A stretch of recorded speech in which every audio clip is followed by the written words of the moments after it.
नमस्कार। आरती बचपन से ही पढ़ने में बहुत कमज़ोर थी। उसका शरीर का रंग सांवला था, चेहरे का डिज़ाइन कुछ खास नहीं था। औरों की अपेक्षा भगवान उसके दांतों की भी बनावट अच्छा नहीं दिए थे।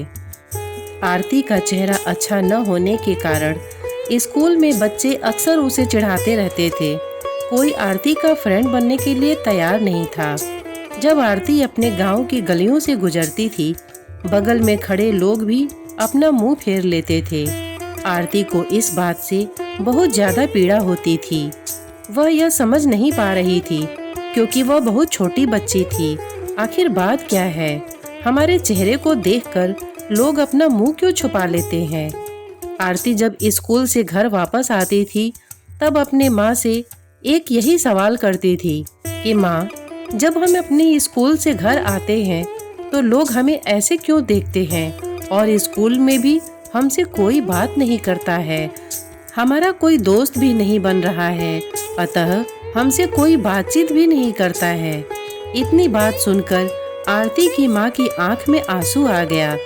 वह फपक कर रोने लगी, लेकिन अपनी बिटिया को यह नहीं समझा पा रही थी कि तुमसे लोग इतना घृणा क्यों करते हैं। माँ आरती से बहुत ज्यादा प्यार करती थी। गली मोहल्ले में आरती को जब लोग मनहूस बोला करते थे, आरती की माँ कड़े शब्दों में जवाब दे देती थी। आरती की माँ अपने कलेजे के टुकड़े को हर वक्त अपने साथ रखती थी और जो भी उसे बोलता था उसके बदले में जवाब देती थी। आरती धीरे धीरे अपनी पूरी उम्र ऐसे ही जीने की एक आदत बना ली थी और जो लोग बोल रहे थे उसके पीछे कुछ और सुनने के लिए तैयार नहीं रहती थी। बस अपने काम से मतलब रखती थी, पढ़ाई करती थी और वापस घर लौट जाती थी। धीरे धीरे आरती बड़ी होती चली गई। जब उसकी उम्र शादी करने लायक हो गई, तब उसके पापा लड़का खोजने के लिए एक गांव से दूसरे गांव में जाने लगे। लेकिन जो भी लड़का वाला आरती को देखने के लिए आता था, वह बिना पसंद किए ही लौट जाता था। ऐसे बहुत बार हुआ। अब बहुत दिक्कत होने लगी आरती को शादी करने में। आरती के पापा भी थक चुके थे लड़का खोजते खोजते। ऐसा कोई गांव नहीं था जिस गांव में आरती के पिता लड़का खोजने के लिए नहीं गए थे। अब आरती के पापा भी गुस्से में आकर आरती को मनहूस बोलना शुरू कर दिए थे। लेकिन माँ तो एक जैसी थी, जो सभी लोगों को समझाती थी और आरती के बारे में भला बुरा कहने वालों को सबक सिखाती थी। भगवान ने भी आरती के साथ बहुत ही क्रूर मजाक किए थे। शरीर की बनावट ऐसे बना दिए थे जिसे देखकर कोई भी लड़का वाला पसंद ही नहीं करता था।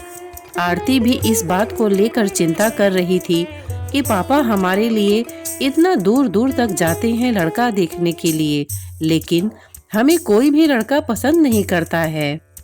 आरती अपने कामों में ज्यादा व्यस्त रहती थी। वो खाना बनाने में बहुत ज्यादा समय देती थी।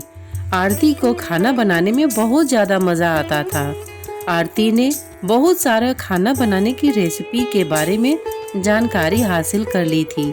इसके लिए उसने किताबें, रेडियो, टीवी चैनल पर वीडियो देखा था।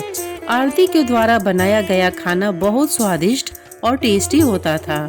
आरती की तारीफ उसके चेहरे से कोई नहीं करता था, लेकिन उसका खाना बनाने का जो तरीका था, उसके खाने में जो स्वाद था, उसकी हर कोई तारीफ करता था। आरती के आजू बाजू में जितनी भी औरतें थीं, उन सब में खाना बनाने में आरती बहुत ज्यादा फेमस हो गई थी। जिस औरत को लगता था आज नया खाना बनाना है और कुछ नया डिजाइन इसमें टेस्टी लाना है, तो वो औरत आरती के पास आकर जानकारी लेती थी।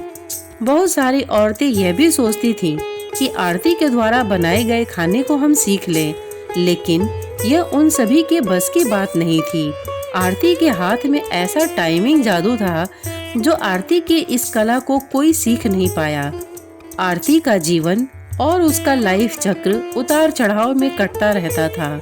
माता पिता और रिश्तेदार बहुत कोशिश कर रहे थे कि आरती की कहीं न कहीं शादी हो जाए। बहुत कोशिश के बाद माँ बाप ने एक लड़का वाले को मना लिया था वे सब आरती को देखने के लिए घर पर आने वाले थे। आरती को इस बात की खबर लग जाती है कि हमारी शादी होने वाली है। आरती दुखी हो जाती है और गुस्सा करने लगती है।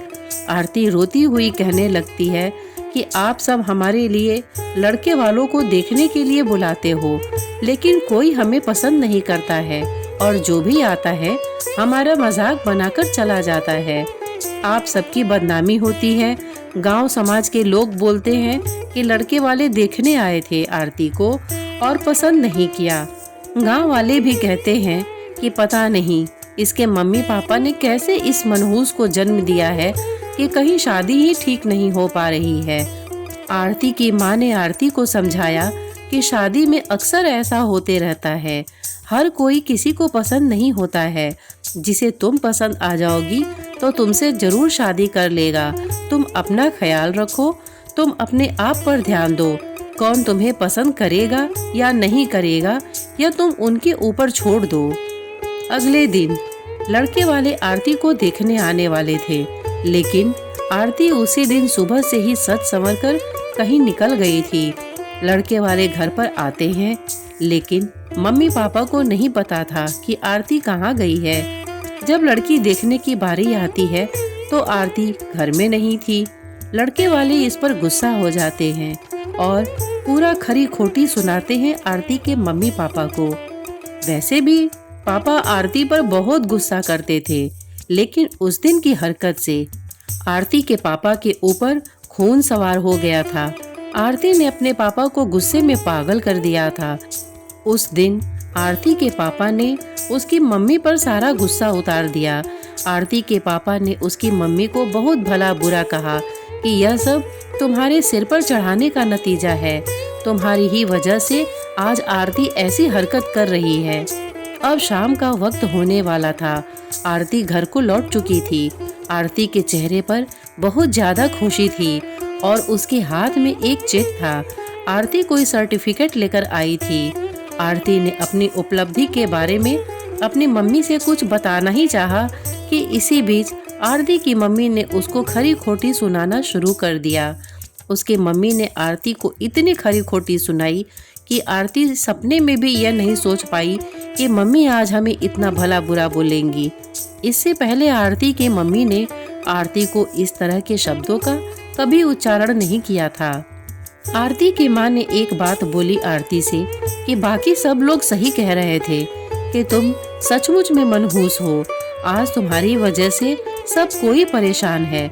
अच्छा होता कि तुम पैदा होते ही मर जाती। आज ये दिन हमें देखना नहीं पड़ता। गांव घर में मेरा सिर नहीं उठ पा रहा है।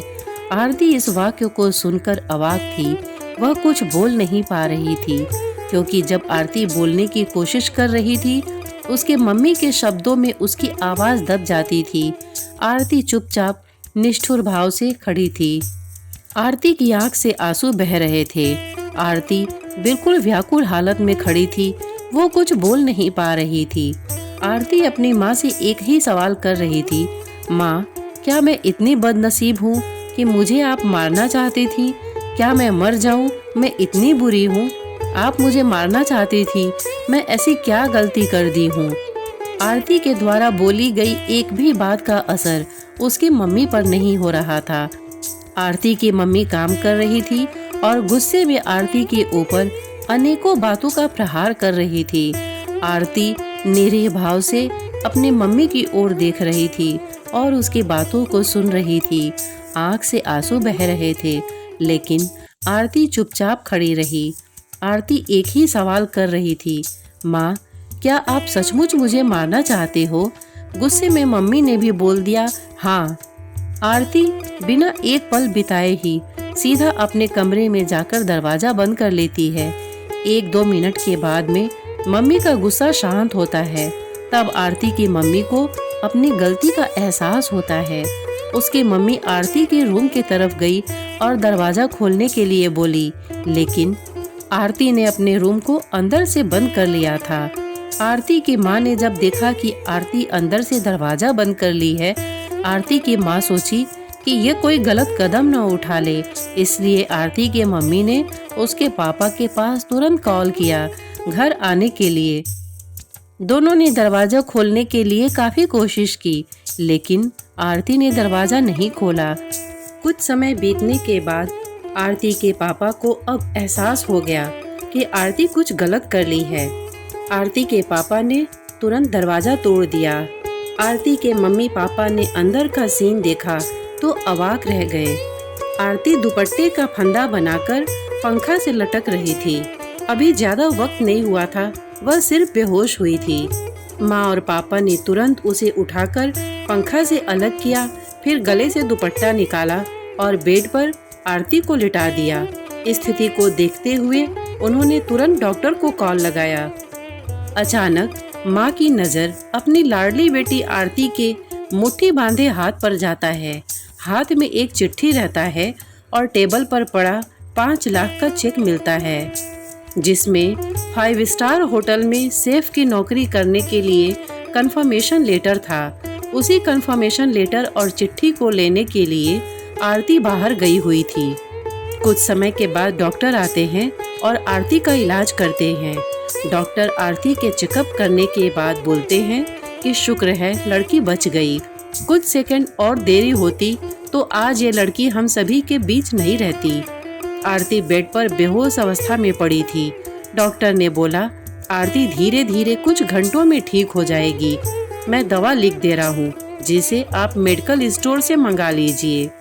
माँ और पापा ने उस चिट्ठी को खोलकर पढ़ा, जिसमें कुछ इस प्रकार से लिखा था, मम्मी और पापा, मैं जानती हूँ कि मैं जन्म से लेकर आज तक कोई ऐसा कार्य नहीं की जिससे आप लोगों को गर्व महसूस हो, लेकिन मैं आपसे बताना चाहती हूँ कि मैं खाना पकाने में नेशनल लेवल कंपटीशन को जीत चुकी हूँ। इसमें मुझे 5 लाख का चेक और प्रथम स्थान मिला है।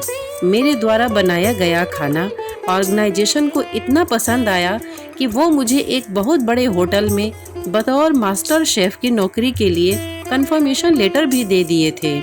पूरी दुनिया मेरे खिलाफ हो, मुझे इस बात का कोई फर्क नहीं पड़ता था और न ही पापा की कड़वी बातें मुझे रुलाती थी। मैं पापा से हर वक्त प्यार करती थी और मम्मी को दिल से चाहती थी। मैं जानती थी मम्मी और पापा केवल बाहर से ही सख्त दिखते हैं, लेकिन अंदर से मुझे बहुत ज़्यादा प्यार करते हैं। यदि मम्मी और पापा मुझे प्यार नहीं करते तो मेरे लिए बिना कहे हुए कपड़ा, मिठाइयाँ, किताबें नहीं लेकर देते। माँ की ममता और प्यार को कोई क्या बयां कर सकता है। माँ मेरी चाहत और मेरी दुनिया थी। पापा का प्यार मुझे बहुत सताएगा। मैं अब इस दुनिया को अलविदा कहकर जा रही हूँ। मेरी माँ, मेरे पापा इस दुनिया में सबसे खूबसूरत हैं। मैं जानती हूँ आपने कभी न कभी भगवान से प्रार्थना जरूर की होगी कि अगले जन्म में मेरे को ऐसी औलाद मत दीजिएगा, लेकिन मैं भी भगवान से प्रार्थना करती थी कि अगले जन्म में क्या 7 जन्मों तक मुझे आप जैसे ही मम्मी पापा मिले। और आज यही प्रार्थना कर रही हूँ। मैं उस भगवान के पास जा रही हूँ जहाँ आप लोग बहुत पहले ही मुझे भेजना चाहते थे। चिट्ठी में बहुत सारी इमोशनल बातें लिखी गई थी, जिसे पढ़कर आरती के मम्मी पापा की पांव तले जमीन खिसक गई थी। आरती के मम्मी पापा बहुत पछतावा कर रहे थे और उनके आंख से आंसू बहुत ज्यादा गिर रहे थे। आरती बेड पर पड़ी हुई थी। उसकी माँ उसके सिर पर हाथ फेर कर रो रही थी। पिता को बर्दाश्त नहीं हो रहा था। वो भी आरती के लिए जोर जोर से चिल्लाकर रोने लगे। आज की इस इमोशनल कहानी से हमें यही शिक्षा मिलती है कि हमें कभी भी दूसरे के ऊपर कमेंट नहीं करना चाहिए। भगवान ने हर व्यक्ति को बहुत कुछ सोच समझ कर ही भेजा है। दूसरे पर कमेंट करने से पहले खुद को भी देख लेना चाहिए कि हमारे अंदर कितना अवगुण है। श्रोतागण, ये कहानी आपको कैसी लगी? अपना कमेंट लिखकर हमें ज़रूर बताइएगा और साथ ही इतने धैर्य से आपने इसे सुनने के लिए अपना बहुमूल्य समय दिया, इसके लिए आपका बहुत बहुत धन्यवाद। नमस्कार।